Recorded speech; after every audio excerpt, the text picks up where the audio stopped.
Lockup death ఒక sensational and sensitive issue అని కూడా చెప్పుకోవచ్చు.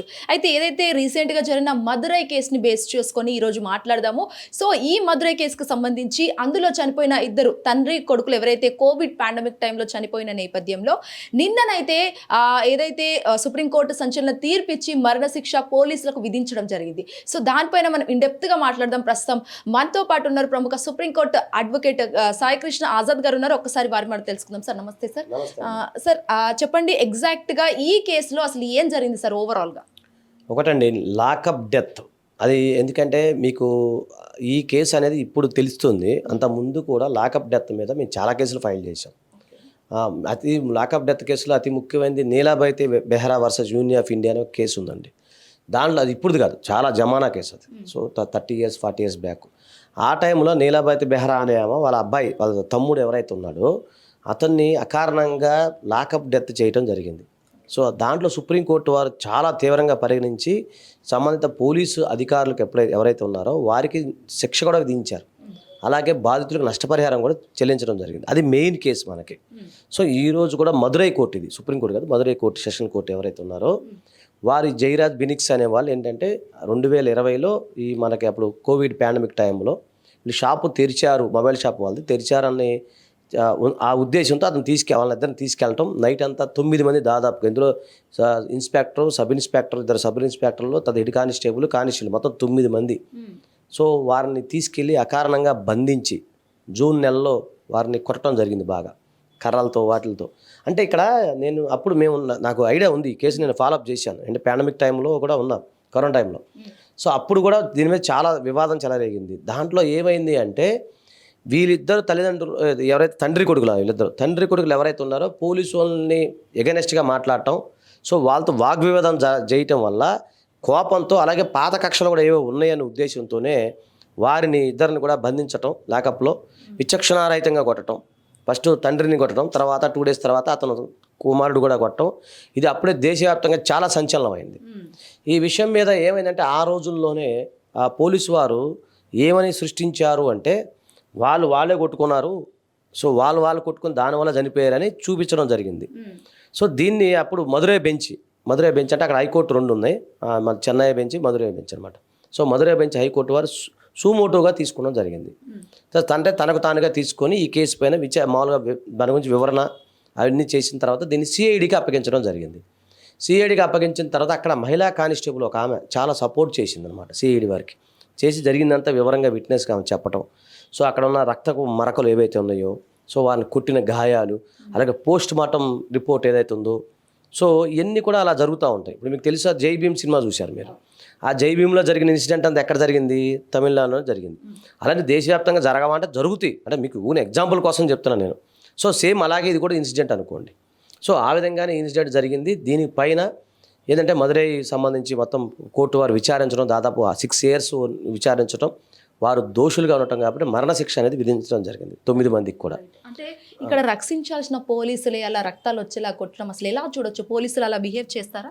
లేదండి, ఇప్పుడు మీకు విషయం తెలుసో లేదో, మొట్టమొదటిసారిగా తెలుగులోనే నేను 2 అంశాలు చెప్పా. 2016-17లో పోలీసు వారికి కొట్టే రైట్ లేదు. మీరు కాదు చూడండి, నా వీడియో ఉంటుంది. రెండోది, పోలీసు అధికారులకు బండి తాళం చేయి తీసుకునే రైట్ లేదు. మీరు చూడండి, ఆ వీడియో బాగా వైరల్ అయింది. 2 వీడియోలు వైరల్ అయింది. మీరు కానీ నెట్లో కూడా చూసుకోండి. నేను ఫస్ట్ కానీ చెప్తున్నాను, ఇప్పుడే కాదు, 10 years బ్యాకే హ్యూమన్ రైట్స్ యాక్టివిస్ట్ అడ్వకేట్గా నేను ఎన్నో హెచ్ఆర్సీలో ఎన్నో కేసులు నేను ఫైల్ చేశాను. ఎన్నో హ్యూమన్ రైట్స్ సంబంధించిన కేసులు ఫైల్ చేశాను. పోలీసు వారి కొట్టిన సంబంధించిన కేసులు ఫైల్ చేశాను. సత్యబాబు సంబంధించిన ఆ కేసులు మేము ఫైల్ చేయడం జరిగింది. మళ్ళీ చెప్తున్నాను, ఆ రోజు కూడా చెప్తున్నా, ఈ రోజు చెప్తున్నా, ఎప్పుడు చెప్తా, పోలీసు వారికి అరే తురే అనే హక్కు లేదు, కొట్టే హక్కు లేదు, హింసించే హక్కు లేదు. దీనికి సంబంధించి అనేక ప్రచారం కూడా నేను చేయడం జరిగింది. లక్షలాది మందికి ఈరోజు అవేర్నెస్ వచ్చిందంటే బికాజ్ ఆఫ్ మీ అని చెప్పి నేను గర్వంగా చెప్తాను. అంటే ఎక్కువ శాతం, తర్వాత చాలామంది చెప్పి ఉండొచ్చు, కానీ ఫస్ట్ చెప్పిందే నేను. సో నేనేమంటున్నానంటే ఎప్పుడైనా సరే రాజ్య హింసకు గురైన ప్రతి వ్యక్తి కూడా ప్రతిఘటించాల్సిందే. తర్వాత చాలామంది అంటారు, సార్ పోలీసు వారికి ఏంటంటే పవర్స్ ఏమైనా ఉన్నాయి, స్పెషల్ పవర్స్ ఉన్నాయంటే అలాంటి పవర్స్ ఏం లేవు. All are equal before the law. మీరు చూడండి. సో ఇప్పుడు ఈ దేశంలోనే మొట్టమొదటిసారిగా పోలీసు వారికి శిక్ష పడింది ఈ కేసులో అంటే కాదు. గతంలో కూడా అనేక కేసుల్లో, ఆజాద్ ఎన్కౌంటర్ కేసులో కూడా శిక్ష పడింది, మీకు తెలుసో లేదో. తర్వాత అలాగే నీలాబైతే వర్సెస్ యూనియన్ ఆఫ్ ఇండియా, తర్వాత వేరే పండిత్ పరమానంద కటారా, ఇలా కొన్ని కేసుల్లో కూడా సుప్రీంకోర్టు వారు ఏంటంటే మన హక్కుల గురించి వివరించడం జరిగింది. సో దాంట్లో భాగంగా ఏంటంటే మీరు ప్రతిఘటన ఏదైతే ఉందో మీకు హింస జరిగినప్పుడు సో దాన్ని ప్రతిఘటించే హక్కు కూడా మీకు ఉంది. సో పోలీసు వారికి ఎవరు కూడా ఈ ప్రపంచంలో కొట్టే హక్కు లేదు, మీరు అవునన్నా కాదన్నా. సో నేనేమంటున్నానంటే చట్టాన్ని చేతిలో తీసుకొని ఎవరైతే పోలీసు అధికారులు అహంకారంతో నిండి ఉండి వాళ్ళ యొక్క క్రాస్ ఏదైతే లిమిట్ చేసే పోలీసు అధికారులకి ఇది చెంపపెట్టు లాంటిది. ఈ విషయంలో మేము చాలామందికి కూడా మేము ఫైల్ చేసాం. ఒక పోలీస్ అధికారి ఒక ఎంప్లాయీని కొట్టడం జరిగింది. ఏంటి అప్పుడు నేను దాన్ని తీసుకొని సుమోటోగా తీసుకొని నేను కేసు ఫైల్ చేయడం జరిగింది. సో ఈ కేసులో కూడా దాదాపు 1,40,00,000 రూపాయలు ఏదైతే ఉన్నాయో ప్రభుత్వం వారు వారికి చెల్లించాలి, బాధిత కుటుంబాలకు సార్ చెల్లించాలి. ఇక్కడ ఎవరైతే ఉన్నారో అక్యూజ్డ్ కావచ్చు లేకపోతే విక్టిమ్ కావచ్చు, వాళ్ళు ఎవరైనా కానీ లాకప్లో ఉంటే వాళ్ళ రెస్పాన్సిబిలిటీ ఖచ్చితంగా పోలీసుల పైనే ఉండాలి కదా సార్? ఖచ్చితంగా అండి. ఇప్పుడు మళ్ళీ చెప్తాను, accused is innocent until proven guilty. ఒక వ్యక్తి పైన నేరారోపణలు మాత్రమే అతను నేరస్తుడు కాదు, దయచేసి గమనించండి. ఫస్ట్ కాంచి కూడా అది కూడా నేను చెప్తాను. కాబట్టి ఎవరైనా సరే మీకు ఒక పర్సన్ ఉన్నప్పుడు అతను జస్ట్ అది మీద ఎలిగేషన్లు ఉంటాయి అంతే, రుజువు చేసినప్పుడు కదా నిర్దోషాన్ని తేల్చాల్సింది. అంతేగాని మీరు చట్టాన్ని చేతిలో తీసుకొని బలవంతంగా కొట్టడం, బెల్ట్తో కొట్టడం, సో ఇవన్నీ కూడా ఉండాలి. నేను ఒకటి కైండ్ ఇన్ఫర్మేషన్ మీకు చెప్తానండి, దయచేసి ఈ వీడియో మీకు నచ్చితే షేర్ చేయండి. ఎందుకు అంటే పోలీసు కొట్టడం విషయంలో కూడా సినిమాల్లో కూడా చూపిస్తున్నారు. ఇట్స్ ఆల్సో క్రైమ్, మీకు తెలుసో లేదో. పుష్ప సినిమాలో హీరో గారిని పట్టుకుని కొడతారు, అది అలా కొట్టకూడదు, అది చూపించకూడదు, ఆ సీనే చూపించకూడదు. చెప్తానండి, మరి సెన్సార్ వాళ్ళు ఏం చేస్తున్నారో తెలియదు. దానికి ఒక అపోహ ఏర్పడిపోద్ది మనకి, అమ్మ పోలీసు వాళ్ళకి కొట్టే రైట్ ఉందంట అని.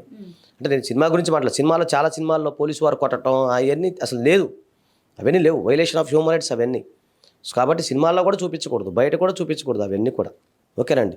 సో నేనేమంటానంటే మళ్ళీ చెప్తున్నాను, మీ పైన ఎవరైనా పోలీసు అధికారులు దాడి చేస్తే మీరు భయపడాల్సిన అవసరం లేదు.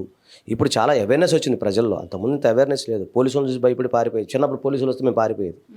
చెప్తున్నాను ఓపెన్ చెప్పి అంత లేదు. అంటే నేను ఏమన్నా పోలీసు అధికారికి మనం రెస్పెక్ట్ ఇవ్వాలి, ఆయన విధి ఏంటి, ఒక చట్ట ప్రకారం పనిచేసుకుంటూ వెళ్ళటమే. ఇప్పుడు మీరు చూసారు, నేను హర్షవీణ కేసులో మేము వెళ్ళాము, మా చట్ట ప్రకారం పోలీసు వ్యవస్థతో మేము మాట్లాడుకున్నాము. వాళ్ళు కేసు కట్టినారు, కొన్ని కేసుల్లో కట్టినప్పుడు వేరే దానికి ఆల్టర్నేట్గా వెళ్ళిపోతాం. అంతేగాని పోలీసు వాళ్ళని ఇది లేదని కొట్టే రైట్ అయితే ఎక్కడ లేదు ఈ ప్రపంచంలో. ఇంకోటి, మనిషి హింసించే హక్కు కూడా ఎవరికి లేదు, భారత రాజ్యాంగం ఇచ్చిన హక్కు. అలా అని చెప్పేసి మనం లాయర్ ఆజాద్ చెప్పేశాడని చెప్పి మీరు పరిమితి మించి ఉండకూడదు, మళ్ళీ అది కూడా ఇబ్బందే కదా. మనం ఎంత హక్కులు ఉన్నాయో బాధ్యత కూడా మన పైన ఉంది. అంటే సార్ ఇదే కేసుని బేస్ చేసుకొని దాదాపుగా 6 ఏళ్ల క్రితం జరిగిన ఈ ఇన్సిడెంట్, అంటే నిన్న రీసెంట్గా దీనికి ఏదైతే కోర్టు నుంచి సమాధానం రావడం, నిన్న ఇదంతా సాల్వ్ అవ్వడం, ఎందుకు సార్ ఇంత లేట్, ఇంత టైం టేకింగ్ ప్రాసెస్ ఎందుకు? అంటే ఓపెన్ చెప్పాలంటే మన చట్టాల్లో పారదర్శకత చాలా ఉంటుంది. కాకపోతే ఏంటంటే ఈ జాప్యం అనేది ఎందుకు జరుగుతుంది అంటే కోర్టులో చాలా రకాల ప్రొసీజర్స్ ఉంటాయి. ఇప్పుడు కామన్ మ్యాన్ ఏం ఆలోచిస్తాడు, సీసీ కెమెరాలో ఒక వ్యక్తిని చంపాడు, మీ మీడియా వాళ్ళు ఏం చెప్తారు, వెంబడ తీసుకునే సీసీ కెమెరా కనపడింది, ఈ వ్యక్తిని చంపాడు అని మీరు అంటారు, అని ఒకరోజు తెల్లాలు వేసేస్తారు. అంతవరకే మీ డ్యూటీ అయిపోద్ది. మా డ్యూటీ ఏంటి, ప్రాసిక్యూషన్ వారు కానీ డిఫెన్స్ అడ్వకేట్ కూడా ఏం చేస్తామంటే అది నిజమైన సీసీ కెమెరానా, సీసీలో నిజమైన సీసీ ఫుటేజా, ఇవి కాదా, దీన్ని ఫోరెన్సిక్ ల్యాబొరేటరీకి పంపటం, అవి తీసుకురావటం, అట్లా సాక్ష్యాధారాలను సేకరించే క్రమంలో మీకు లేట్ అవుతుంది. ఎందుకంటే కొన్ని ఇప్పుడు ఉదాహరణ DNA టెస్ట్ చేయాలనుకోండి, గంటలు అయిపోదు. ఓకేనా. సో అలాగే ఇప్పుడు మీరు చెప్పినట్టు జరిగిన ఇన్సిడెంట్ రక్త మార్కలు, వాళ్ళకి సంబంధించిన రక్త మార్కలు ఇవన్నీ ఉన్నాయి, బ్లడ్ స్ట్రెయిన్స్ ఇవన్నీ ఉన్నాయి. ఇవన్నీ చేయాలంటే ల్యాబ్లో లేట్ అవుతుంది కదా.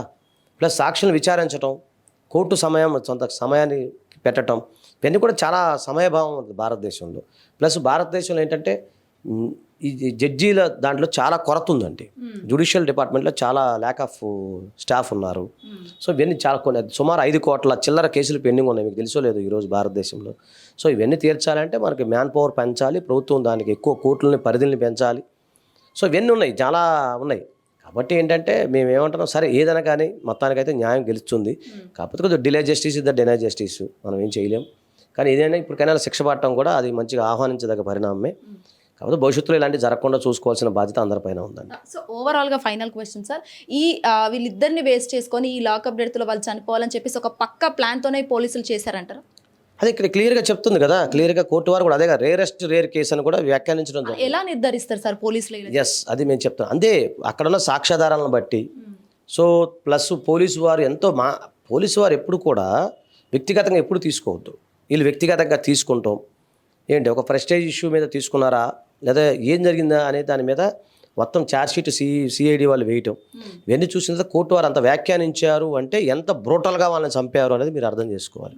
కాబట్టి అంత రేర్ కేసు కానీ కోర్టు వారు వ్యాఖ్యానించడం జరిగిందండి. Okay right, thank you so much sir. So చూసారు కదా, ఏదైతే మదురైకి సంబంధించిన కేసులో ఎవరైనా సరే, అటు పోలీసులు కావచ్చు, అడ్వకేట్లు కావచ్చు, డాక్టర్ ఎవరైనా సరే చట్టానికి ఎవరు చుట్టం కాదు. ఎప్పటికైనా కూడా ఒక తప్పు చేస్తే ఖచ్చితంగా శిక్ష పడుతుంది. ఎందుకంటే అది టైం టేకెన్ ప్రాసెస్ అయినా కూడా ఎప్పటికీ కోర్టుకు సంబంధించి, న్యాయానికి సంబంధించి, ధర్మానికి సంబంధించి నిజాలు బయటకు వచ్చిన నేపథ్యంలో ఖచ్చితంగా తప్పు ఎవరి వైపే ఉంటుందో వాళ్ళకు మాత్రమే కాన్స్టిట్యూషన్ ప్రకారం శిక్ష వేయాల్సిందిగా మేము ఎక్స్క్లూజివ్ ఒక ప్రవీణ్ శ్వేతంగా hit TV Nallakunta. Hit TV app, ఇందులో short news, live news, entertainment shows, movies, digital magazines తో పాటు మీ జిల్లా వార్తలను కూడా ఫ్రీగా చూడొచ్చు. ఇంకెందుకు ఆలస్యం, వెంటనే హిట్ టీవీ యాప్ ని డౌన్లోడ్ చేసుకుని ఫ్రీగా ఎంటర్టైన్మెంట్ పొందండి. Hit TV app. Hit TV app.